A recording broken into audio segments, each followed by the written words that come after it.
बिस्मिल्लाहिर्रहमानिर्रहीम। Dear students, अस्सलाम वालेकुम। आज हम जो चैप्टर स्टार्ट करने जा रहे हैं वो पीरियोडिक टेबल के बारे में है और उसके अंदर जो एलिमेंट्स की पीरियोडिसिटी है उसको हम उसमें डिस्कस करेंगे। तो आए हम इसके इंट्रोडक्शन की तरफ चलते हैं। 19वीं सदी की बात है कि माहिर केमिस्ट ने उस वक़्त के जितने एलिमेंट्स दरियाफ्त हो चुके थे उन एलिमेंट्स को सिस्टमेटिक मैनर में, एक सिस्टमेटिक अंदाज में तरतीब देने की एफर्ट्स शुरू कर दी। उनकी इस एफर्ट्स के नतीजे में पीरियोडिक लॉ डिस्कवर हुआ और उस पीरियोडिक लॉ की बुनियाद पर मुख्तलिफ साइंसदानों ने उस वक़्त के मौजूद जितने भी एलिमेंट्स दरियाफ्त हो चुके थे उनको एक टेबल की शक्ल में तरतीब देना शुरू कर दिया और इस तरह से हमारे पास पीरियोडिक टेबल जो आपके सामने है वो डिस्कवर हो गई। इस पीरियोडिक टेबल का जो सबसे बड़ा एडवांटेज हमारे सामने आया, जो सबसे बड़ा फायदा इसमें हमें नजर आया कि इस टेबल ने उन एलिमेंट्स की भी निशानदही कर दी, उन एलिमेंट्स की भी प्रॉपर्टीज के बारे में बता दिया जो उस वक्त दरियाफ्त नहीं हुए थे, लेकिन इस टेबल की मदद से साइंसदानों ने आने वाले एलिमेंट्स की, ये एलिमेंट्स इस जगह पर रखे जाएंगे, ये एलिमेंट्स इस जगह पर रखे जाएंगे, इस जगह पर जो एलिमेंट्स आएंगे उनकी ये प्रॉपर्टीज होंगी। इस टेबल की वजह से वो प्रिडिक्ट करने में कामयाब हो गए। इस टेबल को साइंटिस्ट ने इस टेबल को पीरियड्स और ग्रुप्स के अंदर तकसीम किया। तो इस टेबल के अंदर जो हॉरिजॉन्टल लाइनें हैं, इस टेबल के अंदर जो हॉरिजॉन्टल लाइनें हैं, ये हमारे पास फर्स्ट लाइन है। ये आपके सामने एक पीरियोडिक टेबल है जिसकी ये फर्स्ट लाइन है, ये फर्स्ट लाइन है और इसमें सिर्फ दो एलिमेंट हैं, एक हाइड्रोजन और दूसरा हीलियम। हाइड्रोजन फर्स्ट एलिमेंट है और ये लास्ट में। तो इस लाइन में सिर्फ दो एलिमेंट हैं और इसको फर्स्ट पीरियड कहते हैं। इसी तरह से ये दूसरा पीरियड है, यानी दूसरी लाइन है जिसमें 8 एलिमेंट हैं और इसी तरह से तीसरी लाइन जिसमें 8 एलिमेंट हैं। तो ये दूसरा और तीसरा पीरियड कहलाता है। इसी तरह से ये चौथी लाइन चौथा पीरियड, ये पांचवा पीरियड, ये छठा पीरियड, ये सातवां पीरियड। तो इस टेबल के अंदर कुल 7 हॉरिजॉन्टल लाइंस हैं, यानी 7 पीरियड्स हैं।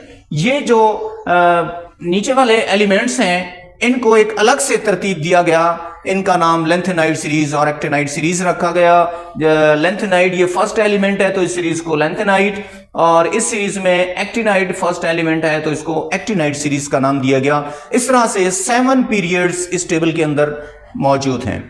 अब हम बात करते हैं, इस टेबल को ना सिर्फ पीरियड के अंदर बल्कि ग्रुप्स के अंदर भी तकसीम किया गया।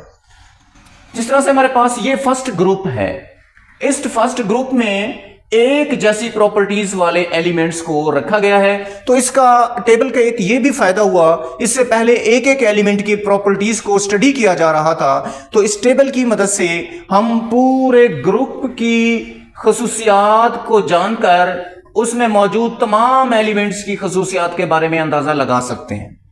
जिस तरह से मैं ये कहता हूं कि फर्स्ट ग्रुप है तो इसका मतलब यह है कि इसमें मौजूद तमाम एलिमेंट्स के वैलेंस शेल में एक इलेक्ट्रॉन होगा, इसकी वैलेंसी 1 होगी, ये अल्कली मेटल्स होंगी। अब मैं ये कहता हूं कि ये जो फर्स्ट ग्रुप है ये हाईली रिएक्टिव है, तो इसमें तमाम एलिमेंट्स हाईली रिएक्टिव होंगे। तो यानी एक ग्रुप की प्रॉपर्टीज जानने से हम उस ग्रुप में मौजूद तमाम एलिमेंट्स की प्रॉपर्टीज के बारे में जान सकते हैं। ये इस टेबल का सबसे बड़ा एडवांटेज है। तो इस तरह से ये दूसरा ग्रुप है जिसमें मौजूद तमाम एलिमेंट्स की ग्रुप को स्टडी करने से हम उनकी प्रॉपर्टीज के बारे में जान सकते हैं। ये तीसरा ग्रुप है, ये चौथा है, ये पांचवां है, ये छठा हो गया, ये सातवां ग्रुप, ये आठवां ग्रुप, ये नवां, ये 10वां, ये 11वां, ये 12वां, ये 13वां ग्रुप है, ये 14वां ग्रुप है और ये ग्रुप नंबर 15 है, ये ग्रुप नंबर 16 है जिसमें ऑक्सीजन है, और ये ग्रुप नंबर 17 है फ्लोरीन क्लोरीन ब्रोमीन वाला, और ये ग्रुप नंबर 18 है जिसमें तमाम नोबल गैसेस मौजूद हैं, हीलियम, नियॉन, आर्गन, क्रिप्टॉन वगैरह वगैरह। तो इस तरह से इस टेबल को पीरियड्स और ग्रुप्स में तकसीम किया गया है। एक सिस्टमैटिक अरेंजमेंट मिला एलिमेंट्स का, और आज साइंसदानों को इस टेबल की मदद से बहुत सारा नॉलेज गेन करने में आसानी हो गई है। एलिमेंट्स के बारे में बहुत सारी मालूमात लेने में आसानी हो गई है। तलबा भी इस टेबल को आसानी से स्टडी कर सकते हैं, इसमें मौजूद एलिमेंट्स को स्टडी कर सकते हैं ग्रुप से और पीरियड्स की मदद से। वो इस टेबल को और इसमें मौजूद तमाम एलिमेंट्स को आसानी से समझ सकते हैं। अब हम देखते हैं कि ये टेबल किन किन मराहिल से, कितने अदवार में, किन किन साइंसदानों की काविशों से फाइनल उस रिजल्ट की तरफ पहुंची, इस टेबल को फाइनलाइज किया गया। तो सबसे पहला नाम जो आता है वो डो ब्राइनर का आता है। डो ब्राइनर ट्राइएड्स, जिसने शुरू में एलिमेंट्स को 3-3 एटम्स के ग्रुप बनाए, 3-3 एलिमेंट्स के ग्रुप बनाए और इस तरह से डो ब्राइनर ट्राइएड्स फार्मूला डिस्कवर हुआ। जी स्टूडेंट्स, हम इंट्रोडक्शन कर रहे हैं पीरियोडिक टेबल के हवाले से। हमने देखा कि पीरियोडिक टेबल जो है वो किस तरह से टेबुलर फॉर्म में आई और डिफरेंट साइंसदानों ने उस पर काम किया, किस तरह से उन्होंने इसको तरतीब दिया। ये सारा कुछ हम इस चैप्टर के अंदर स्टडी करेंगे। तो हम उन साइंसदानों का काम देखते हैं जिन्होंने इसकी काविशों में हिस्सा लिया। उनमें जो सबसे पहला नाम आता है वो डो ब्राइनर का आता है। ये एक जर्मन केमिस्ट था। डो ब्राइनर ने सबसे पहले 3-3 एलिमेंट्स को इकट्ठा तरतीब दिया। इसने 3-3 एलिमेंट्स के ग्रुप्स बनाए और उनके एटॉमिक मासेस के दरमियान रिलेशनशिप इसने देखा। डो ब्राइनर ने ऑब्जर्व किया relationship between atomic masses of several groups of 3 elements. 3-3 elements के सेवरल ग्रुप्स बनाए, कई ग्रुप्स इसने बनाए और उनके एटॉमिक मासेस के दरमियान इसने जो रिलेशनशिप देखा, ऑब्जर्व किया, उसको इसने ट्राइएड्स का नाम दिया। उन 3-3 ग्रुप के एलिमेंट्स को इसने ट्राइएड्स का नाम दिया। हम यहाँ पर एक एग्जांपल कोड करते हैं। ये हमारे सामने एक एग्जांपल है जिसमें 3 एलिमेंट्स तरतीब दिए हुए हैं। पहला एलिमेंट कैल्शियम है, दरमियान वाला स्ट्रोंशियम है और आखिरी एलिमेंट बेरियम है। इन 3 एलिमेंट्स को डो ब्राइनर ने ट्राइएड्स का नाम दिया। ये एक ग्रुप बनाए, इस तरह से उसने सेवरल ग्रुप्स बनाए। उसने ये कहा कि जो पहला एलिमेंट है और उसका एटॉमिक मास है और जो आखिरी एलिमेंट है उसका एटॉमिक मास है, इन दोनों एलिमेंट्स के एटॉमिक मास को अगर जमा कर दिया जाए और 2 पर तकसीम करके एवरेज मास निकाला जाए, यहाँ पर जिस तरह से 88.5 निकला है, तो ये जो 88.5 है 88.5 है, या इसको हम 88 राउंड फिगर में लिख सकते हैं। तो वो डो ब्राइनर ने ये कहा कि इन 2 एटम्स के जो एटॉमिक मासेस हैं उसका जो एवरेज मास निकलता है वो एवरेज मास दरमियान वाले इन दोनों के दरमियान में जो एटम आएगा उसका एवरेज मास होगा।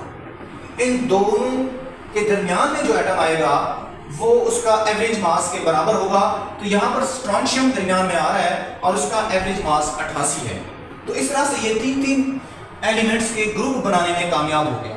दोबारा सुन लें, इसने ये कहा कि जो पहले वाला और आखिरी वाला एटम है और उनके एटॉमिक मासेस का मजमूआ लें, उनको 2 पे तकसीम करके एवरेज मास निकालें। वो एवरेज मास इन दोनों के दरमियान में आने वाले एटम का मास होगा, एटम का एटॉमिक मास होगा। तो इस तरह से ये बहुत सारे ग्रुप्स बनाने में कामयाब हो गया, जिस 3-3 एटम्स के ग्रुप्स बनाने में कामयाब हो गया। लेकिन ये तमाम एटम्स को इस तरह से तरतीब ना दे सका। अभी भी बहुत सारे एटम्स ऐसे रह गए थे जो इस ट्राइएड के फार्मूले पर पूरा नहीं उतरते थे। इस तरह से 3-3 एलिमेंट के एटम्स के ग्रुप को तरतीब में शामिल वो नहीं हो रहे थे। तो इस तरह से ये डो ब्राइनर का जो ट्राइएड्स का फार्मूला था, ये कोई खातिर खा इसने कामयाबी हासिल नहीं की और इस तरह से ये नाकाम हो गया। इसके बाद न्यूलैंड्स आया। न्यूलैंड्स लॉ ऑफ ऑक्टेव्स उसने पेश किया। वो इंशाअल्लाह ताला हम अगली वीडियो में डिस्कस करेंगे। Thank you very much. Allah Hafiz.